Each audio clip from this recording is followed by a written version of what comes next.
بسم اللہ الرحمن الرحیم۔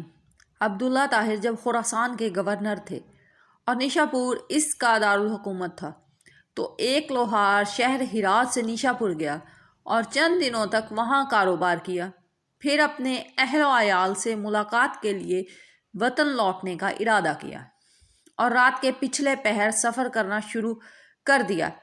انہی دنوں عبداللہ طاہر نے سپاہیوں کو حکم دے رکھا تھا کہ وہ شہر کے راستوں کو محفوظ بنائیں تاکہ کسی مسافر کو کوئی خطرہ لاحق نہ ہو۔ اتفاق ایسا ہوا کہ سپاہیوں نے اسی رات چند چوروں کو گرفتار کیا اور امیر خراسان عبداللہ طاہر کو اس کی خبر بھی پہنچا دی۔ لیکن اچانک ان میں سے ایک چور بھاگ گیا۔ یہ گھبرائے، اگر امیر کو معلوم ہو گیا کہ ایک چور بھاگ گیا ہے تو وہ ہمیں سزا دے گا۔ اتنے میں انہیں سفر کرتا ہوا یہ لوہار نظر آیا۔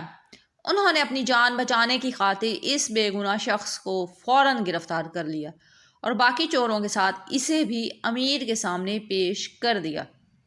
امیر خراسان نے سمجھا کہ یہ سب چوری کرتے ہوئے پکڑے گئے ہیں، اس لیے مزید کسی تفتیش و تحقیق کے بغیر سب کو قید کرنے کا حکم دے دیا۔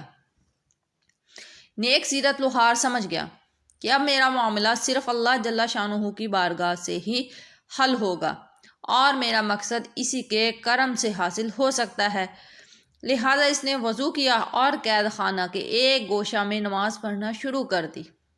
ہر 2 رکعت کے بعد سر سجدہ میں رکھ کر اللہ تعالیٰ کی بارگاہ میں رقت انگیز دعائیں اور دلسوز مناجات شروع کر دیتا اور کہتا، اے میرے مالک، تو اچھی طرح جانتا ہے میں بے قصور ہوں۔ جب رات ہوئی تو عبداللہ طاہر نے خواب دیکھا کہ 4 بہادر اور طاقتور لوگ آئے اور سختی سے اس کے تخت کے چاروں پایوں کو پکڑ کر اٹھایا اور الٹنے لگے۔ اتنے میں اس کی نیند ٹوٹ گئی۔ اس نے فوراً لا حول ولا قوۃ الا باللہ پڑھا، پھر وضو کیا اور اس احکم الحاکمین کی بارگاہ میں 2 رکعت نماز ادا کی، جس کی طرف ہر شاہ و گدا اپنی اپنی پریشانیوں کے وقت رجوع کرتے ہیں۔ اس کے بعد دوبارہ سویا تو پھر وہی خواب دیکھا۔ اس طرح 4 مرتبہ ہوا۔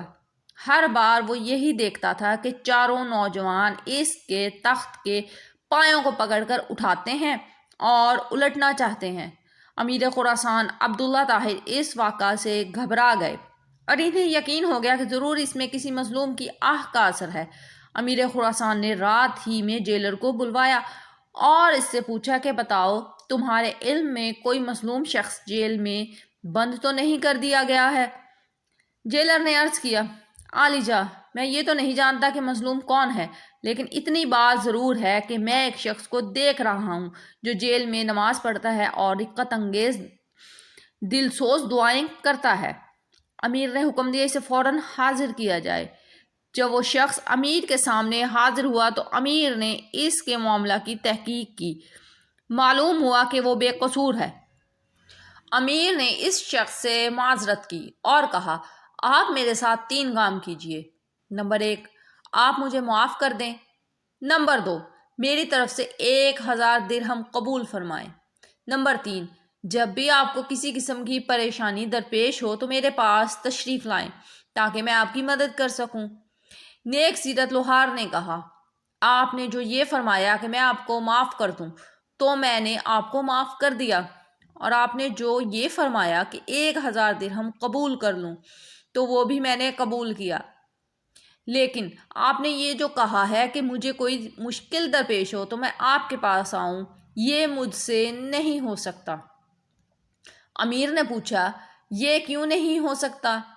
تو اس شخص نے جواب دیا کہ وہ خالق و مالک جل جلالہ جو مجھ جیسے فقیر کے لیے آپ جیسے بادشاہ کا تخت ایک رات میں 4 مرتبہ اوندا کر سکتا ہے، تو اس کو چھوڑ دینا اور اپنی ضرورت کسی دوسرے کے پاس لے جانا اصول بندگی کے خلاف ہے۔ میرا وہ کون سا کام ہے جو نماز پڑھنے سے پورا نہیں ہو جاتا کہ میں اسے غیر کے پاس لے جاؤں؟